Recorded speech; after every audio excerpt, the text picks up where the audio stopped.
సంగమా, దేవుని జనాంగమా, ఈ దినము దేవుని వాక్యాన్ని కొంత సమయాన్ని మనము చూద్దాం. దేవునితో సహవాసము చేసేటటువంటి మనము ఊరికనే అధికంగా మాట్లాడకూడదు.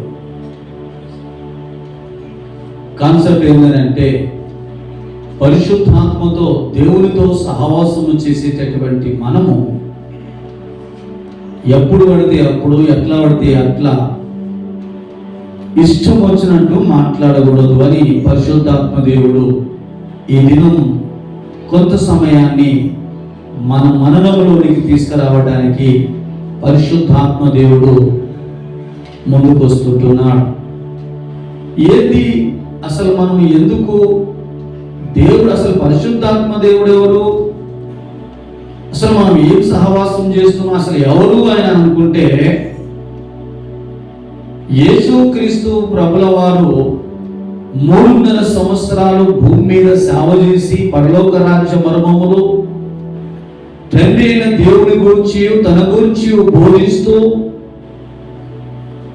ఈ సర్వలోకమునకు కావలసినటువంటి పాప ప్రక్షాళన కొరకు తన బలి అంటే కల్వరి శిలువలో ఈ లోకములో ఉన్న బిడ్డలందరికీ కావలసినటువంటి పాపమునకు ప్రతీగా ఆయన రక్తమును చిందించి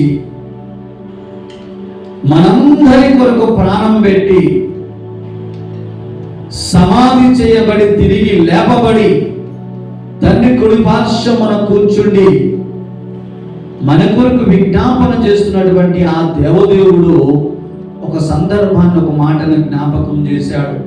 అవో నా ప్రియమైనటువంటి నా బిడ్డలారా, నేను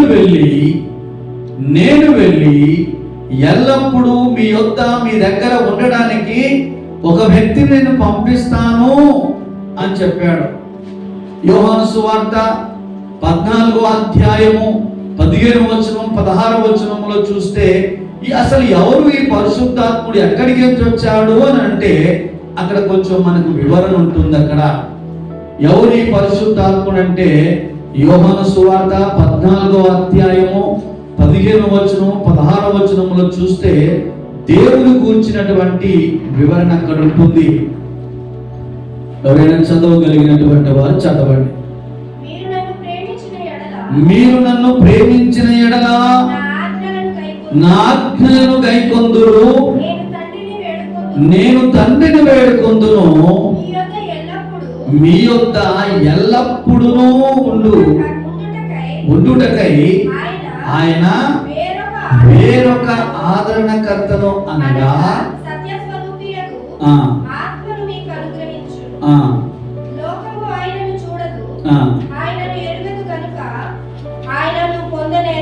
చూడండి, ఎవరు అని అంటే పరలోకములో ఉండేటటువంటి పరిశుద్ధాత్మ దేవుణ్ణి మరి పాత నిబంధన కాలములో చూస్తే పరిశుద్ధాత్మ దేవుడు తన బిడల మీదికి, ప్రవక్తల మీదికి పరలోకము నుంచి వచ్చి వారిని దర్శించి ప్రవచన వాక్యమును పలికి తిరిగి వెళ్ళిపోయేటటువంటి అలాంటి అవకాశాలు పాత నిబంధనలో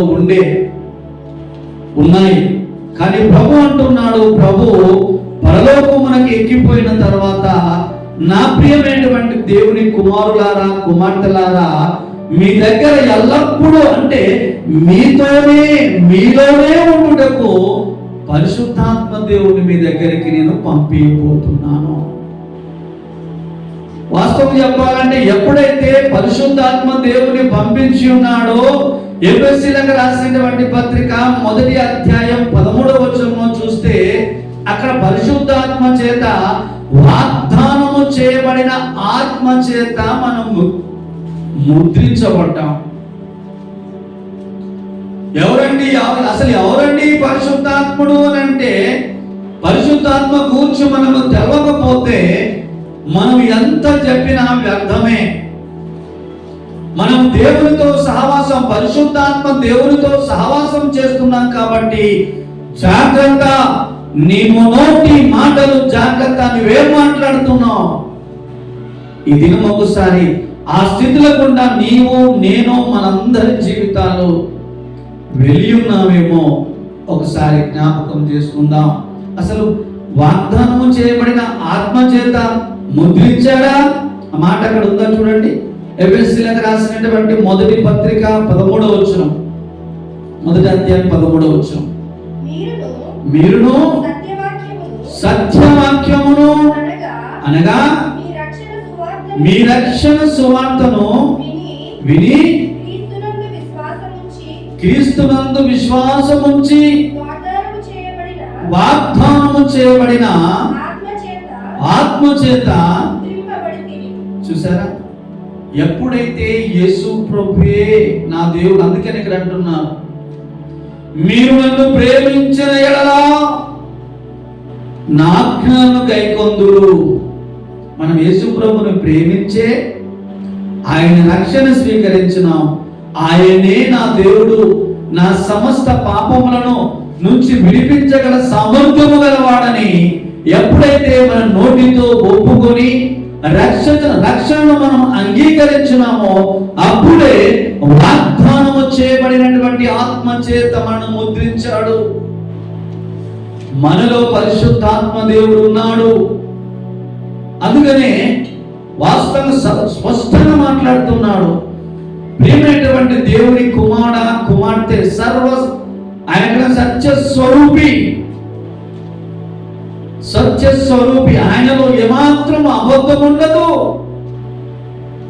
ఆయన ఎలాంటి వాడంటే నీవు నేను మనందరము ఆ పరిశుద్ధాత్మతో సహవాసము చేస్తున్నటువంటి మనము, మన మాటలు ఎలా ఉంటున్నాయంటే అప్పుడప్పుడు ఊరికనే కోప్పడుతుంటుంటాం. ప్రసంగి గ్రంథం 7వ అధ్యాయం 9వ వచనంలో చూస్తే స్పష్టమైనటువంటి వైఖరి ఉంటుంది. అక్కడ ప్రసంగి గ్రంథం 7వ అధ్యాయం 9వ వచనంలో చూస్తే అక్కడ ఒక మాట ఉంటుంది. ఆ స్థితిలో మనం ఉన్నామేమో ఒకసారి జ్ఞాపకం చేసుకుందాం. ఆత్రపడి కోపపడవద్దు, బుద్ధిహీనుల అంతరంద్రియముల యందు కోపము సుఖ నివాసము చేయును. చూసారా, ఆత్రపడి అసలు మాట్లాడుతుంటేనే వాడు వెంటనే రియాక్షన్, అంటే కోపడుతుంటుంటాడు. అందుకని వారు ఏమంటామంటే వారికి ముక్కు మీదనే కోపం ఉంది అని అంటాం. నీవు పరిశుద్ధాత్మతో సహవాసము చేస్తున్నప్పుడు నీలో ప్రేమ సహనములు లేక మాట్లాడుతుంటేనే, ఒక మాట మాట్లాడుతుంటేనే అది కంప్లీట్ కాకముందే ఎందుకు ఆత్రపడి నువ్వు కోపడుతున్నావు? ఆత్రపడి కోపపడేటటువంటి వాడు ఎలాంటి వాడంటే వాడు బుద్ధిహీనుడట. వాడిలో కోపం అంట ఎల్లప్పుడూ సుఖ నివాసము చేస్తుందంట.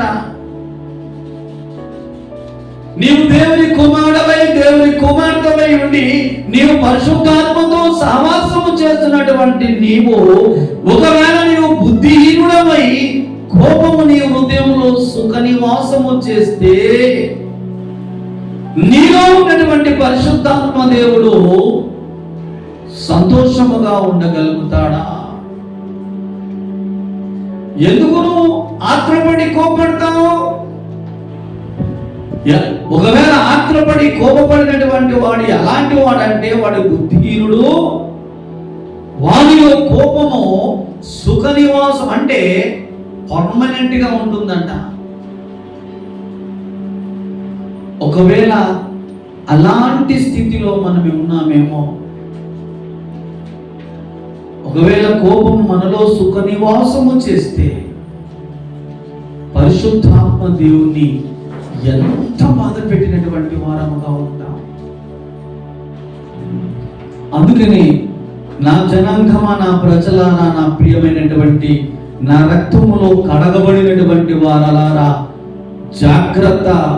ఎందుకు అనంటే నేనైతే మీ దగ్గర కొన్ని దినములుండి నేను అనేక మందిని ఆశ్చర్య కార్యాలు సూచక్రియలు చేసి నేను తండ్రి యొద్దకు వెళ్ళి మీ కొరకు నేను దేవుణ్ణి వేడుకుందును అని అన్నాడు. కానీ మీ యొద్ద వెళ్ళప్పుడు మీతోనే మీలోనే మీతోనే ఉండుటకు ఎల్లప్పుడూ నేను పరిశుద్ధాత్మ దేవుని మీ దగ్గరికి పంపిస్తానన్నాడు. పంపించినా కూడా మన స్థితిలో మన జీవితాలు ఎలా ఉన్నాయంటే, మనలో ఎలా ఉంటుంది అని అంటే, కోపము సుఖ నివాసం చేస్తుంది. ఆ స్థితిలో మనం ఉంటే పరిశుద్ధాత్మ దేవుడు బహుగా బాధపడుతుంటున్నాడు. ఒకవేళ నీ జీవితంలో, నా జీవితంలో నీవెప్పుడైనా మాట తప్పి, మతి తప్పి మాట్లాడుతున్నావేమో, నీలో ఉన్నటువంటి పరిశుద్ధాత్మ దేవుడు నీ కొరకు, నా కొరకు, సర్వమానవాళి కొరకు కలవరిగిరిలో రక్తము కార్చినటువంటి ఆ దేవుని యొక్క ప్రయాసము నీ మాటల ద్వారా వ్యర్థమైపోతుందేమో. జాగ్రత్త. ఎందుకంటే ప్రభు మత్తయి సువార్త కొండ మీద ప్రసంగం చేస్తుంటున్న సమయంలో ప్రభు అనేకమైనటువంటి మాటలను బోధిస్తూ ఒక చక్కటి మాటలు మాట్లాడు. మత్తయి సువార్త 5వ అధ్యాయంలో కొండ మీద బోధించినటువంటి అనేక మంది, అంటే మరి ఆ సత్యవాక్యములు ప్రజలకు బోధించాడు. మత్తయి సువార్త 5వ అధ్యాయము 37వ వచనం ఏముందో ఒకసారి చూడండి. మీ మాట అవునంటే అవును, కాదంటే కాదు అని ఉండాలి.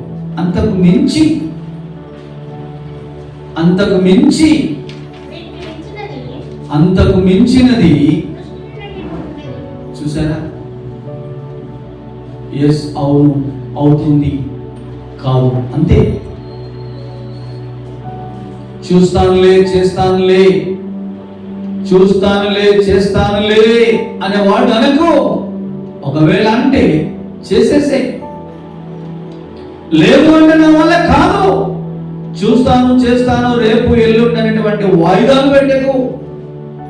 అందుకని నీ మాట అవునంటే అవును, కాదంటే కాదు. ఒకవేళ వీటికి మించి నీలో నుంచి చేస్తాను, చూస్తాను, ఆహా, ఓహో అని ఒకవేళ నీ నోట్లో నుంచి వస్తుందేమో, ఆ మాటలన్నీ కూడా అది దుష్టుల నుంచి వచ్చినవే.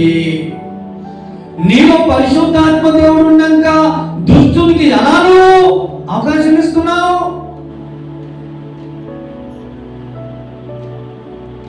ఈ దినం ఒక మాట నేను ప్రభు అడుగుతున్నాడు. ప్రియమైనటువంటి దేవుని కుమార్తె, నీవు 2 పడవలపై ఎందుకు నీవు ప్రయాణము చేస్తున్నావు? ఒకవేళ ఏమంటున్నావంటే ఇక్కడ దేవుడితో సహవాసం చేస్తున్నావు, రెండోదిగా లోకముతో నువ్వు సహవాసం చేస్తున్నావు. నీకు 2 నా జీవితంలో, నా బ్రతుకులో 2 ఉండాలని చెప్పి ఈ దినం మందిరంలోకి వచ్చి కూర్చున్నావేమో. ప్రభు యోహాను రాసినటువంటి మొదటి పత్రిక 2వ అధ్యాయం 11వ వచనంలో చూస్తే, ఎవడైనను లోకమును ప్రేమించిన ఎడల వారిలో నా తండ్రి ప్రేమ ఉండదు, నా ప్రేమ ఉండదు, నా తండ్రి ప్రేమ ఉండదు.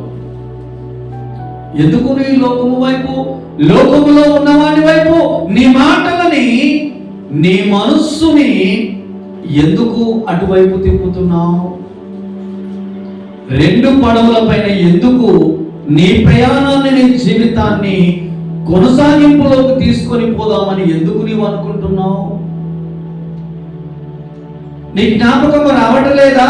నీలో దేవుని ఆత్మ ఉన్నది, నేను ఏది పలుకుతే అది జరుగుతుంది అని చెప్పి నీ మనసులో దేవుడు, పరిశుద్ధాత్మ దేవుడు పదే పదే జ్ఞాపకము చేస్తున్నా కూడా ఎందుకు మరచి అదమర్చి ఉంటున్నాం మనం? ఎందుకు? ఒకవేళ పరిశుద్ధాత్మని దుఃఖపరిస్తే ఇదే మనం చేసేటటువంటి తప్పు. పరిశుద్ధాత్మ దేవుణ్ణి మనం మాటి మాటికి దుఃఖపెడితే, బాబు చక్కటి మాట అంటున్నాడు ప్రభు. ఒకవేళ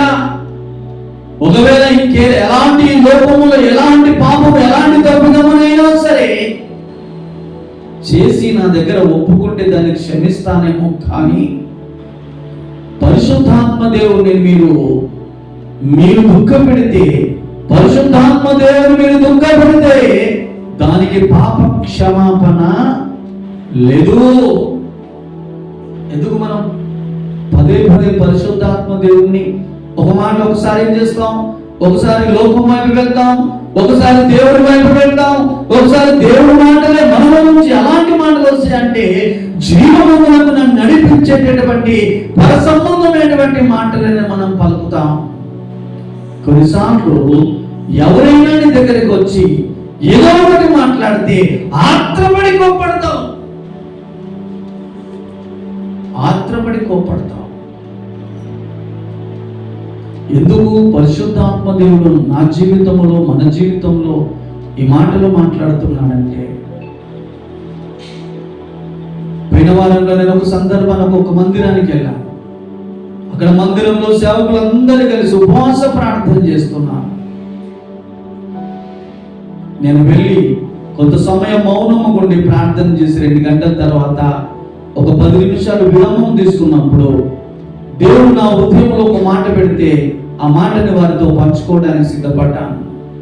అయ్యా, ఏ విధముగైతే యెరూషలేములో ప్రభు ఆరోహణమై వెళ్ళిపోయిన తర్వాత 12 మంది శిష్యులకును వారితో ఉన్నటువంటి వారికి మీరు యెరూషలేములో ఉండి నేను పరిశుద్ధాత్మను పంపేదాకా మీరు కనిపెట్టుకొని నా కొరకు ప్రార్థన చేయడం చెప్పినటువంటి మాటను జ్ఞాపకం చేస్తే, ముందు మీరు శక్తి పొందండి రా బాబు, మీరు శక్తి పొందిన తర్వాత అనేకుల కొరకు మీరు ప్రార్థన చేయండి అంటే ఒకే ఒక మీకు నా మనసులో పెట్టినటువంటి మాటను వారికి చెప్తే ఒక సేవకుడు ఏంది నువ్వు నాకేం చెప్పానంటున్నా అంతే. సరే బాబు క్షమించండి అని చిన్న ప్రార్థన చేసుకొని నేను వచ్చేసాను. ఎవరు అయినా సరే వినగలిగినటువంటి చెవులు, వినగలిగినటువంటి హృదయము మనలో ఉందా? ఎందుకు ఆత్రపడి కోప్పడుతున్నావు? నీలో ఉన్నటువంటి పరిశుద్ధాత్మ దేవుని పదే పదే ఎందుకు నువ్వు దుఃఖపెడుతున్నావు? అదే విధముగా ప్రభు ప్రకటన గ్రంథం 3వ అధ్యాయము 15వ వచనంలో చూస్తే ఒక చక్కటి మాట ఉంటుంది. ప్రకటన గ్రంథం 3వ అధ్యాయం 15వ వచనం, నా ప్రియమైనటువంటి దేవుని కుమారులారా, కుమార్తెలారా, మీ క్రియలంటే పనులు, మీ పనులు ఎలాంటివో, మీ మాటలు ఎలాంటివో, మీ జీవితం ఎలాంటిదో, మీ వ్యక్తిత్వం ఎలాంటిదో నాకు తెలుసు బిడ్డ, నాకు తెలుసు. మనం అంటున్నాం ప్రభు, నా మనసులో మాటలు దేవునికి ఎలా అర్థమవుతాయి, ఎలా తెలుస్తాయి? నేను ఈ సమయంలో, ఈ సందర్భంలో మాట్లాడుతున్న మాటలు నా దేవుడు వింటాడా అని ఒకవేళ మనం భ్రమపడుతున్నామేమో, కానీ పరిశుద్ధాత్మ దేవుడు ప్రియమైనటువంటి దేవుని సంఘముతో మాట్లాడుతున్నటువంటి మాటలు చెవిగలవాడు వినుగాక అంటున్నాడు ఆ మాటలు. అదే విధంగా చూస్తే నీ క్రియలను నేను ఎరుగుదును, ఒకవేళ నీవు ఉంటే చల్లగానైనను వెచ్చగానైనను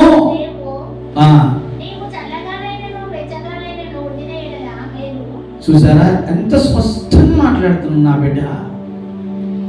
దయచేసి మాటలు ఎందుకు పరిశుద్ధాత్మ దేవుడు జ్ఞాపకం చేస్తున్నాడంటే, నువ్వు ఉంటే చల్లగానైనా ఉండు, లేదా చాలా వేడిగానైనా ఉండు.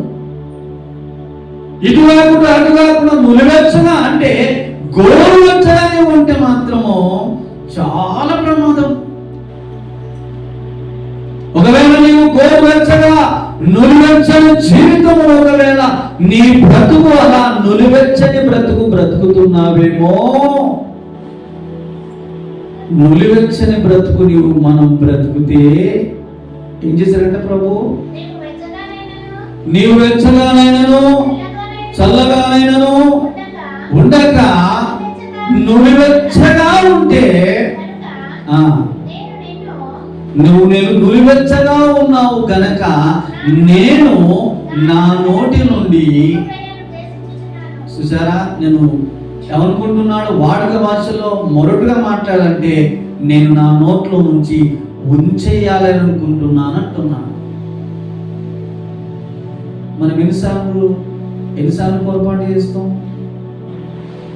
పరిశుద్ధాత్మ చేత, వాగ్దానము చేయబడిన ఆత్మ చేత మనం ముద్రించబడి మనలో పరిశుద్ధాత్మ దేవుని లోపల ఉంచుకొని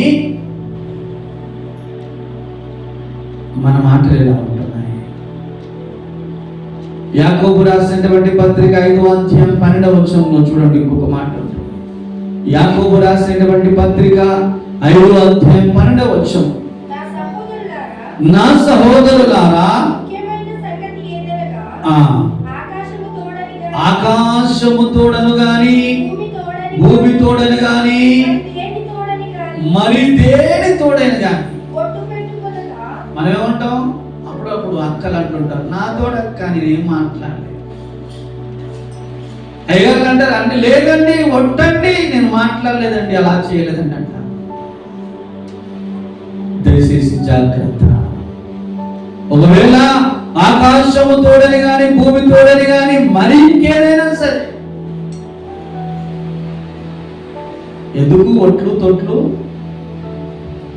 ఎందుకు పనికొస్తాయేమన్నా?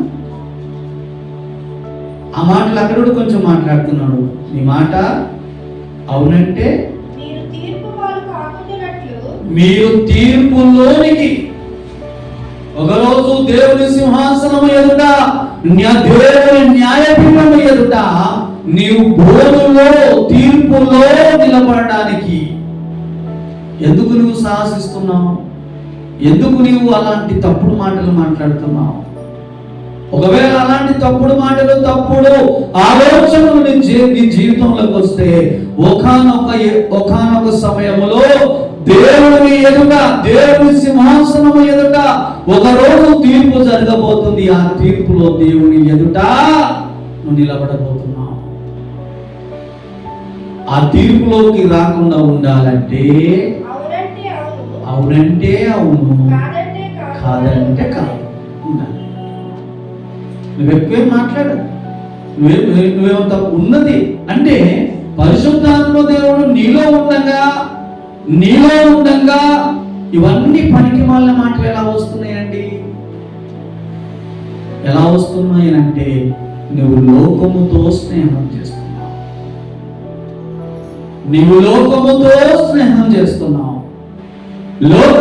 లోక సంబంధమైనటువంటి కార్యాలలో పాలుపంపులు పొందుతున్నావు. ఒక నావికుడు సముద్రంలో చేపలు పట్టే జాలరి సముద్రం మీద ఉంటాడు కానీ, సముద్రంలో నిద్రపోతాడు కానీ, మొత్తం సముద్రం మీదనే నా జీవితం అనుకోడు. ఒక 4 రోజులు, ఒక 5 రోజులు, లేదా ఒక పక్షము రోజులు, ఒక 15 రోజులు ఉంటుండొచ్చు, లేదా మరీ ఎక్కువైతే ఒక నెల ఉంటుండొచ్చు సముద్రంలో, సముద్రం పైన. సముద్రమే నా జీవితం అని ఒకవేళ అనుకుంటాడా? అనుకోడు కదా. మరి ఒకవేళ లేదండి పాస్టర్ గారు మనం లోకంలోనే ఉండాలి కదా అంటే, ప్రభు ఒక స్పష్టమైనటువంటి మాటను ప్రభు మత్తయి సువార్త 5వ అధ్యాయంలో చెప్పాడు.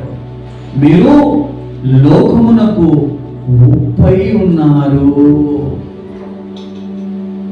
ఒకవేళ మీరు 5వ అధ్యాయంలో స్పష్టంగా అంటాడు, మీరు లోకమునకు ఉప్పై ఉన్నారు. సముద్రములోంచి ఆ నీటిని వేరు చేసి ఉప్పు తయారు చేయడానికి ఎంత శ్రమపడాలి, ఎంత అక్కడ ఎన్ని ప్రయత్నాలు చేస్తే ఉప్పు తయారవుతుంది. లేదంటే నేను సముద్రంలోకి వెళ్ళిన ఉప్పు వాస్తవంగా చెప్పుకోవాలంటే కూరలో ఉప్పు వేసేయడం బదులు సముద్రం నీళ్ళు పోసుకుంటే అయిపోతుంది కదా. అట్లా అవుతుందా? సముద్రం నీళ్ళు ఉప్పే కదా. మరి మనం వండుకునేటటువంటి కూరలలో ఉప్పు వేసుకునే బదులు సముద్రం నీళ్ళు పోసుకుంటే అయిపోతుంది కదా, ఉప్పు కూడా బంద్ అవుతుంది కదా. ప్రియమైనటువంటి దేవుని జనాంగమా, దేవుని ప్రజలారా, మనల్ని దేవుడు లోకములో నుంచి వేరుపరిచి, లోకములో నుంచి మనని వేరుపరిచి ఒక తోటగా మమ్మల్ని నాటాడు. మనందరినీ ఎట్లా పడితే అలా మనం బ్రతకడము, మాట్లాడము, జీవించడము, మన నైతిక విలువలని మనం ప్రతిరోజు దేవుని వాక్యము చేత బేరీజు వేసుకొని, దేవుని వాక్యము చేత సరిచూసుకుంటూ ముందుకు నడిచి మనం జీవించాలి. మన మాటలను చాలా జాగ్రత్తగా ఉండాలి. కానీ ఎట్లా పడితే అట్లా మాత్రము మాట్లాడితే మనలో ఉన్నటువంటి పరిశుద్ధాత్మ దేవుడు బాధపడతాడు. ఒకవేళ ఉంటే సలగైనా ఉండాలి, ఉంటే చాలా వేడిగానైనా ఉండాలి. కానీ ఇటు అటు కాకుండా నురివెచ్చడం మాత్రం ఉంటే దేవుడు మనల్ని తన నోటి నుండి ఉమ్మివేస్తానని చెప్తున్నాడు. అందాక తెచ్చుకుందామా మన పరిస్థితి? ఉమ్మేస్తే మన బ్రతుకులు ఏమైపోతాయో జాగ్రత్త. ఒకవేళ ప్రభు మనల్ని ఉమ్మేస్తే మన జీవితాలు ఎలా ఉంటాయో చూడండి. సామెతల గ్రంథము 21వ అధ్యాయము 23వ వచనం. సామెతల గ్రంథము 21వ అధ్యాయము 23వ వచనం. నోటిని నాలుకను భద్రము చేసుకునేవాడు. చూసారా ఎంత గొప్ప మాటలని పరిశుద్ధాత్మ దేవుడు జ్ఞాపకం చేస్తున్నాడు. స్పష్టంగా నీ నోటిని, నీ నాలుక. అందరు అంటుంటారు, లేదండి మా పాస్టర్ గారండి, నా నాలుకను నేను సాగు చేయలేకపోతున్నాను. ఎవరైనా నన్ను తిట్టినటువంటి వారు నా ఎదుటికి వస్తే నా నోరు అంటే నా నాలుక లబలబ అని చెప్పి చెడు మాటలు వస్తూనే ఉన్నాయండి అని ఒకవేళ నువ్వు అంటున్నాను. పరిశుద్ధాత్మ దేవుడు నీలో ఉన్నాడు, ఆయనతో సహవాసం చేస్తున్నావు. మన పెద్దలందరూ ఒక 4 మాట్లాడతారు, ఏది ఒక సామెత చెప్తారు. ఎవరైనా సరే మంచోనితో సహవాసం ఒక 6 నెలలు సహవాసం చేస్తే మనలో అన్ని మంచి గుణాలు వస్తాయట. ఒక 6 నెలలు సహవాసం చేస్తే. ఒకవేళ మంచోడు పోయి చెడ్డోతో సహవాసం చేస్తే ఆ చెడ్డ గుణాలన్నీ మంచోనికి వస్తాయట. 6 నెలలు చేస్తే. 6 నెలల దాకేంది? ఒక నెల రోజులు ఉంటే, ఒక వారం రోజులు ఉంటే మాటలు వచ్చేస్తుంటాయి. మరి నువ్వు ఎన్ని రోజుల నుంచి పరిశుద్ధాత్మతో సహవాసం చేస్తున్నావు? పరిశుద్ధాత్మ దేవుడు ఎక్కడైనా కోపడ్డాడా? ఎక్కడైనా దండించాడా? ఎక్కడైనా చెప్పుడు మాటలు చెప్పాడా? ఎక్కడైనా కొండలు చెప్పాడా? ఒకవేళ పనికిరాని మాటలు వాళ్ళు ఏం చెప్తున్నారో విందాం, వీళ్ళేం చెప్తున్నారో విందాం అని చెప్పి పరిశుద్ధాత్మ దేవుడు ఎక్కడైనా చూశాడా? మరి ఆయనతో సహవాసం చేస్తున్నప్పుడు, ఆయనతో స్నేహం చేస్తున్నప్పుడు ఎందుకు పనికిమాలినటువంటి ఆ క్రియలు మనలో ఎందుకు వస్తున్నాయి అంటే, ఆయనతో అప్పుడప్పుడు సహవాసాన్ని మధ్యలో బ్రేక్ చేస్తున్నాం, ఆపేసుకుంటున్నాం. దేవా నీకోసం కూర్చో, కొద్దిసేపు అయిన తర్వాత వస్తా. ఆ మధ్యలో ఇద్దరు మంచి స్టేటస్ పెట్టారు. ఏం లేనప్పుడట యేసయ్యతో పూర్తిగా గడిపిందట సమయం. నీవునా దేవుడు, సచ్చినా బ్రతికినా అది ఏం చేసినా నువ్వు నేను అంతే. కొంచెం తర్వాత ఎవరో వచ్చారు, యేసయ్య నుంచి భూసుకాంతో మాట్లాడతా అయిపోయింది. మళ్ళీ ఇంకోళ్ళు వచ్చారు, ఆయనతో మాట్లాడి, ఇంకోళ్ళు వచ్చారు, ఆయనతో మాట్లాడి, అలా లాస్ట్కి వస్తే ఫోన్ వచ్చింది. ఫోన్ వస్తే నువ్వు బాగా యేసయ్యా, నువ్వు వాళ్ళ కొద్దిసేపు కూర్చో, కొద్దిసేపు అయినా పొద్దుకి నీ దగ్గరికి వస్తా రాత్రి సమయానికి. అప్పటిదాకా సాహసం ఎటు వెళ్ళిపోయింది? లోకం వైపు వెళ్ళిపోయిన తర్వాత లోక మాటలు, లోక మర్యాద, లోక స్నేహం నీ జీవితంలోకి రాదా? వస్తుంది. వస్తే ఏం చేస్తావు? మాట్లాడేవా మాటలు? ఎవరైనా, కుటుంబమే కాదు, భార్యాభర్తలే కాదు, సమాజమే కాదు, సంఘమే కాదు, ఏ చోటైనా సరే నువ్వు ఒక మాట్లాడుతుంటే ఆత్రపడి అసలు చెప్పకుందుకే, ఆ మాట కంప్లీట్ చేయకముందుకే ఏందా నాకు చెప్పేది నాకు తెలియదా? ఆత్రపడి కోపడతా.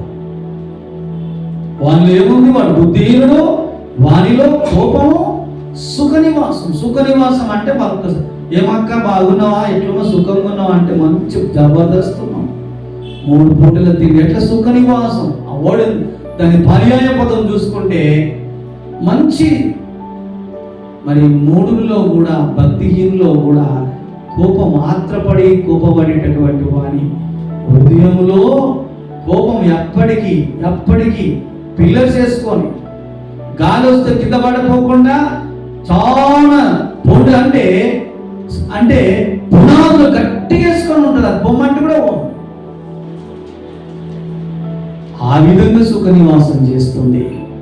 అందుకనే నీ నోటిని, నీ నాలుకను భద్రం చేసుకునేటటువంటి వాడు చాలా మంచోడట.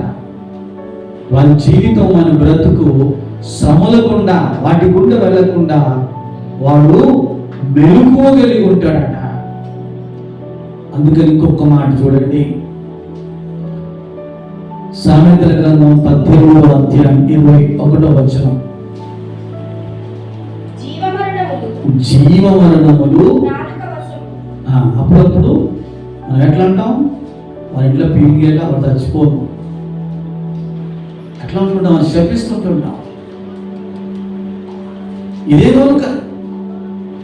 ఇదే నాలుక మళ్ళీ ఆశీర్వాదం. ఒకవేళ ఈరోజు మిమ్మల్ని ఒక మాట్లాడతా, ఒక బావిలోకించి 2 రకాల నీళ్లు ఊరుతాయా? మీరు చెప్పాలి. ఎందుకంటే మనం అందరం ఊళ్ళలో నుంచి వచ్చినటువంటి వారమే. అవునా కాదా? చిన్నప్పటి నుంచి మనం పట్టణ ప్రాంతాలు దాకా పల్లె ప్రాంతాల నుంచి వచ్చినటువంటి వారు. ఒక బోరుబావి కావచ్చు, లేదా బావి కావచ్చు. బావిలో నుంచి, బోరుబావిలో నుంచి అంటే మనం బోరింగ్ అంటాం. మన తెలంగాణ ప్రాంతంలో బోరింగ్ అని అంటాం, ఆంధ్ర ప్రాంతంలో అయితే బోరుబావి అని అంటాం. మన దగ్గర అక్కడక్కడ బోరింగ్లు ఉంటాయి, బోరుబావులు ఉంటాయి. అందులో నుంచి వస్తే మంచినీళ్ళన్నీ వస్తాయి, వస్తే ఉప్పు నీళ్ళన్నీ వస్తాయి. మనలో ఉన్న గొప్పతనం తెలుసా? మన నోట్లో నుంచి 2 నీళ్ళు వస్తాయి. మనం ఎంత అదృష్టవంతులం తెలుసా? మన నోట్లో నుంచి 2 నీళ్ళు వస్తాయి. ఎక్కడైనా ప్రపంచంలో ఇప్పటి వరకు ఒక బావిలోకించి 2 నీళ్ళు వచ్చినట్టు ఎక్కడైనా మీరు విన్నారా? వస్తే మంచి నీళ్ళని వస్తాయి, వస్తే ఉప్పు నీళ్ళని వస్తాయి, లేదండి కొంచెం సిల్లు ఉన్నా సరే ఆ నీళ్ళని వస్తాయి. ఒకసారి మంచి నీళ్ళు వచ్చి, ఒకసారి ఉప్పు నీళ్ళు వచ్చి, ఇంకోసారి ఇంకో నీళ్ళు వచ్చి, ఎక్కడైనా ఈ రోజు దాకా మీరు విన్నారా? మనం ఎంత అదృష్టవంతులమో తెలుసా? మన నోట్లోకి ఎంచైతే బ్రహ్మాండంగా ఒకసారి మంచి నీళ్ళు వస్తాయి, ఒకసారి ఉప్పు నీళ్ళు వస్తాయి, ఇంకొకసారి చేదు నీళ్ళు వస్తాయి, ఇంకోసారి ఏమంటే నీకు లోకంలో ఉన్న నీళ్ళన్నీ నీ నోట్లోకి ఎంచి వస్తాయి. మరి ఊరుకుంటాడా దేవుడు? ఊరుకుంటాడా? అరే బాబు, నీ కోసం నేను ప్రాణం పెట్టిన చివరి రక్తము బొట్టు వరకు నీ కొరకు నేను కల్వరిగిరిలో కాచ. అసలు నా శరీరంలో ఒక్క రక్తము బొట్టు అంటే చివరి రక్తము బొట్టు వరకు నేను కల్వరిగిరిలో రక్తము కారుస్తే చివరకు నీవు నా కొరకు నీ బ్రతికిదా బిడ్డ అని చెప్పి దేవుడు బాధపడుతుంటుంటే నువ్వు ఎలా మాట్లాడుతున్నావు, ఎలా చూస్తున్నావు, ఎలా ఆలోచన చేస్తున్నావు, ఎలా నీ బ్రతుకు ఆ మార్గంలో గుండా వెళ్ళడానికి నువ్వు ఇష్టపడుతున్నావు. అప్పటికే ఒక చెడు మాట మాట్లాడుతున్నప్పుడు నీలో ఉన్న పరిశుద్ధాత్మ దేవుడు నిన్ను గర్తిస్తుంటాడు, వద్దు వద్దు అని. అయినా కానీ నీ మనస్సాక్షిని చంపుకొని మాట్లాడతావు, కొన్నిసార్లు ప్రెస్టేజ్ కొరకు. ఈ మధ్యలో కొంతమంది ఎలా ఉన్నారంటే, ఏదైనా కుటుంబంలో కానీ, సంఘంలో కానీ, సమాజంలో కానీ ఏదైనా హెచ్చరికమైనటువంటి మాటలు మాట్లాడుతున్నప్పుడు ఆత్రపడి కోప్పడరు కానీ, ఫలానా టైంలో నన్ను అట్లా అన్నాడు అని చెప్పి, ఇంట్లో కావచ్చు, సంఘంలో కావచ్చు, ఇంకెక్కడైనా కావచ్చు, నన్ను అట్లా అన్నాడు అని చెప్పి మనసులో పెట్టుకొని ఆ కక్షను అట్లనే పెట్టుకుంటుంటారు. మరి వాడు ఎలాంటి వాడు? ఒకరోజు తీస్తాడు, ఒక 6 నెలలో, సంవత్సరమో, ఏదో ఒక సమయాన్న ఆ మనసులో ఉన్నదంతా తీస్తాడు. మరి ఆత్రపడి కోపపడేటటువంటి వాని లిస్టులో వాళ్ళు ఉన్నట్ట లేదనట్ట? ఒకసారి ఆలోచన చేయండి. ఎప్పుడైనా సరే, ఎవరైనా సరే మనం ఒక మాట అంటే అది దాచిపెట్టుకోవాలా వదిలేయాలా? వదిలేయనా దాచిపెట్టుకోవాలా? పెట్టెలు పెట్టి ఈ ఉదయమనే పెట్టెలు పెట్టుకొని దాచిపెట్టుకోవాలా? చెడు మాటలు ఎవరనంటే వదిలేయన్నా? ఏదైనా మన జీవితంలోకి లోకములో ఉన్న చెత్త, వాస్తవం చెప్పాలంటే మన లోకం అంటే ఈ ఊర్లో అంటే వీధులలో నడుస్తున్నప్పుడు ఏదో అంత చెత్తలేసి దుమ్ములేసి అంత దుమ్ము మన మీదకి వచ్చినప్పుడు దుమ్మంతా మన బట్టల మీద పడ్డది, శరీరం మీద పడ్డది, అంత దుమ్మంత వచ్చి మన మీద పడ్డది. దుమ్మ ఎందుకంత మంచిగా నా దగ్గరికి వచ్చి నా శరీరం మీద, బట్టల మీద పడ్డావు కదా అని అలానే ఉంచుకుంటామా లేక కడుక్కుంటామా? ఉంచుకుంటామా? మన దగ్గరికి వచ్చినటువంటి చెడు మాటలు, చెడు తలంపులు, చెడు ఆలోచనలు, ఇంకా లోకములో ఉన్నవారైనా సరే నీ దగ్గరికి అవి వాటిని తీసుకొని వస్తే అంటే ఎందుకు నీ హృదయమనే పెట్టెలలో అప్పుడప్పుడు దాచిపెట్టుకుంటుంటావు? నీవు ఆ కోపకు చెందిన వాడు దానవు కావా? కోప్పడరు కానీ మనసులో పెట్టుకొని సాధిస్తుంటుంటారు. సాధిస్తారంటే ఎవరు సాధిస్తారు? భార్యాభర్తలు ఉండొచ్చు, స్నేహితులు ఉండొచ్చు, ఇంకా ఎవరంటే బంధువులు ఉండొచ్చు. మా ఇంటికి పోయినప్పుడు నన్ను రాని మాట చూస్తా, అప్పుడే అనే కానీ చూస్తా అని చెప్పి మనసులో పెట్టుకొని సమయాని కోసం వెయిట్ చేస్తుంటుంటారు. బంధువులు కావచ్చు, స్నేహితులు కావచ్చు, భార్యాభర్తలు కావచ్చు, ఇంకెవరైనా కావచ్చు, వారును ఈ కోవలో చెందినటువంటి వారు కారా? అందుకని దేవుడు మన హృదయంలో బాధపడితే మనకు రావాల్సినటువంటి ఏమి కూడా మన దగ్గరికి రాకుండా గేటేసేసేస్తాడు.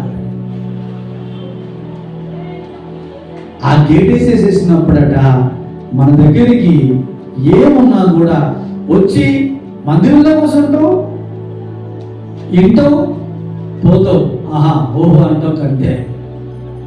కానీ నీ జీవితంలో మాత్రము ఏ మూలన కూడా దేవుని సంబంధమైనటువంటి ఆశీర్వాదాలు, దేవుని సంబంధమైనటువంటి మాటలు, అలాంటి గుణ లక్షణాలు ఎక్కడ చూసినా కనబడవు. అందుకనే ప్రభు అంటున్నాడు, పరిశుద్ధాత్మతో సహవాసము చేసేటటువంటి మనము ఊరికనే అధికంగా మాట్లాడితే ఇవన్నీ తిప్పలు ఉన్నాయి అంటున్నాడు. చివరికి వచ్చి నువ్వు నుడివెచ్చని జీవితం, కొద్దిసేపు నా దగ్గర, కొద్దిసేపు లోకం దగ్గర ఉంటే నేను మిమ్మల్ని నోట్లో నుంచి ఉమ్మేస్తాను అని అంటాడు. నోట్లో నుంచి ఉమ్మేస్తాను అంటాడు. ఇంకొక 2 మాటలు చూసుకొని ముగింపులోకి వెళ్దాం. తిమోతిలకు రాసినటువంటి మొదటి పత్రిక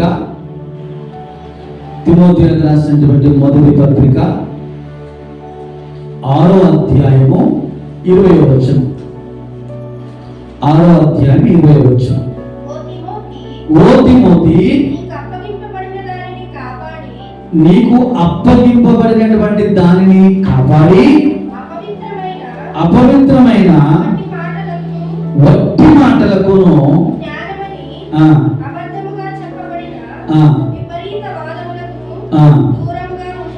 దూరంగా ఉండాలి. ఎంత మంచి చెప్తున్నాడు అపోస్తలుడైనటువంటి పౌలు గారు తిమోతికి చెప్తున్నాడు. ఆయన ఎలా బ్రతికింది తెలుసా? నేను క్రీస్తును పోలి నడుచుకుంటున్నాను ఆయన చెప్పగలిగాడు. ఎవరు? అపోస్తలుడైనటువంటి పౌలు. ఏ విధముగా అయితే నేను పరిశుద్ధులను మీరును పరిశుద్ధులై ఉండు అని దేవుడు ఏ విధంగా మాట ఇచ్చి ఉన్నాడో ఆ మాటను తప్పకుండా నేను క్రీస్తును పోలి నడుచుకుంటున్నాను కాబట్టి మీరు నన్ను పోలి నడుచుకొనుడి అని అన్నాడు. పనికిరాని పంచాలు, పనికిరాని కొట్లాటలు, పనికిరాని జగడాలు, పోట్లాటల వైపు నీ మనసు పెట్టకు. నీవెక్కడ కూడా వాటికి చోటివ్వక నీవు దేవుని వైపే నీ మనసు ఉంచితే నీ జీవితం అనేది ఆశీర్వాదములోకి నడిపింపబడుతుంది అని అంటాడు. ఓ తిమోతి, నీకు అప్పగింపబడినటువంటి దాన్ని దేవుడు మనకు పని అప్పచెప్పాడు. నువ్వు నీతిగా బ్రతుకు. నువ్వెక్కడ అబద్ధం మాట్లాడు. నువ్వు మాటి మాటికి లోకం వైపు చూడకు. ఎందుకంటే ఈ సమస్తమైన సృష్టిని కలగజేసినటువంటి వాడను నేనే. నీకేమైనా కావాలంటే నన్ను అడుగు, నేను ఇస్తానని చెప్తున్నాను. కానీ మనం ఏం చేస్తున్నాం? లోకము వైపు వెళ్తున్నాం. చివరికి ఒక్క మాట చూసుకొని ముగింపులోకి వెళ్దాం. యాకోబు రాసినటువంటి పత్రిక 3వ అధ్యాయం 2వ వచనం చెప్పుకుంటూ పోతే చాలా ఉన్నాయి. అనేకమైనటువంటి విషయములలో మనమందరము తప్పిపోచుంటున్నాం. ఎవడైనను మాట యందు తప్పని ఎడల, చూసారా స్పష్టంగా మాట్లాడుతున్నాను. అక్క, చెల్లి, తమ్ముడు, అన్న, డాడీ, మమ్మీ అని అందరూ బోధిస్తూ అందరము అనేక మార్లు అనేక చోట్ల మనము తప్పిపోతుంటున్నాము. ఒకవేళ ఎవడైనా మాట తప్పని ఎడల, స్పష్టంగా మాట్లాడుతున్నాను, ఒకవేళ ఎవడైనా మాట తప్పని ఎడల అట్టివాడు లోపము లేనివాడు. చూసారా? మరి అలాంటి స్థితిగతుల గుండా మనం వెళ్తున్నామా? చెప్పగలుగుతావా? నా మాటలు కరెక్ట్గా ఉన్నాయి, నా ఆలోచనలు స్థిరంగా ఉన్నాయి, నా చూపులు సరిగ్గా ఉన్నాయి, నేనెక్కడ కూడా ఎవరో మాట్లాడుతున్నానని చెప్పి ఒకవేళ నీ పొరుగువాని కొరకు, అంటే నీ పొరుగువాని సాటున నీ దగ్గర ఎవరైనా వచ్చి చెప్తే నువ్వు వినొచ్చా? నీ గురించి ఎవరి గురించైనా, ఎవరైనా సరే, నీ శత్రువు గురించి కావచ్చు, నీకు పడనోరు గురించి కావచ్చు, నీ దగ్గర ఎవరైనా తీసుకొచ్చి ఆ అక్క అట్లా ఇట్లా అని చెప్తుంటే, ఆ తమ్ముడు అట్లా ఇట్లా అని చెప్తుంటే మనం వినొచ్చా? వింటే ఎంత తప్పు చేసినటువంటి వాళ్ళము ఒకసారి ఆలోచించే. అలాంటి మాటల్లో నీ స్థితిలోకి వస్తే నువ్వు చేయాల్సింది తెలుసా? ఏమైనా చెప్పాలనుకుంటే వాని ఎదురుగానే మాట్లాడు. ఏమైనా తిట్టాలనుకున్నావు అనుకో, ముఖము కూడా మాట్లాడు. ఏమైనా తప్పు చేసినా, ఏమైనా చేసినా ముఖం ముందే నిలది. కానీ మనం ఏం చేస్తాం? ముఖం ముందు మాట్లాడలేం, కానీ వాడు కొంచెం గోడసాటి అయిందంటే అనగూడని మాటలు మన నోట్లో నుంచి ఎలా వస్తాయి అంటే నీళ్ళలాగా వస్తాయి. అలాంటి మాటలకు మనం దూరం ఉండాలి. ఒకవేళ ఉండకపోతే మన బ్రతుకులు చాలా దేవుడికి దూరస్తులుగా అయ్యే స్థితి ఉంటుంది.